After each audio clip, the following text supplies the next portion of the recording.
Tens of thousands of our participants are receiving SNAP benefits. Without SNAP, we won't be able to eat Saturdays and Sundays. That's their breakfast, their lunch, their dinner. That's their livelihood. That's how they live. More than 40 million Americans rely on the Supplemental Nutrition Assistance Program, better known as SNAP. On Saturday, this gets very real. SNAP benefits will stop flowing to all those who need it. Republicans are willing to starve hungry children in this country and take away SNAP benefits. A day before SNAP benefits were set to expire, 2 judges ruled that the Trump administration must tap an emergency fund in order to keep paying for federal food assistance programs. But even so, SNAP recipients are worried that they might not get their benefits. The Journal visited a food bank in New York, where 1 in 5 residents gets federal food assistance. Come on, Maria, here. On a daily basis, how many people do you get at the food bank? The kitchen, we can do up to 5. We've been doing 500-600 clients a day. Have you noticed more people coming in as of late?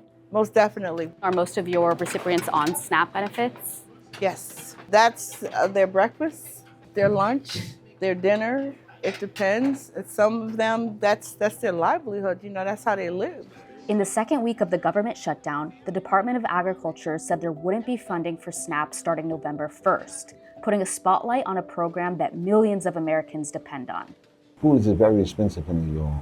With SNAP, we can manage to, make ends meet. How are you feeling that SNAP benefits could run out? Without SNAP, we won't be able to eat Saturdays and Sundays. What do you think you'll do on those weekends? I don't even know. I couldn't even tell you.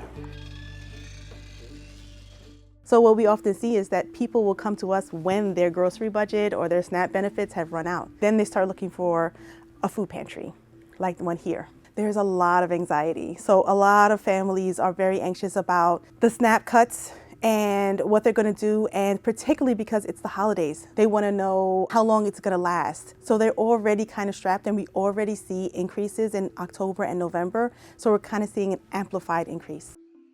Just hours after the court rulings, President Trump said in a social media post that he was willing to find a way to keep food assistance benefits flowing.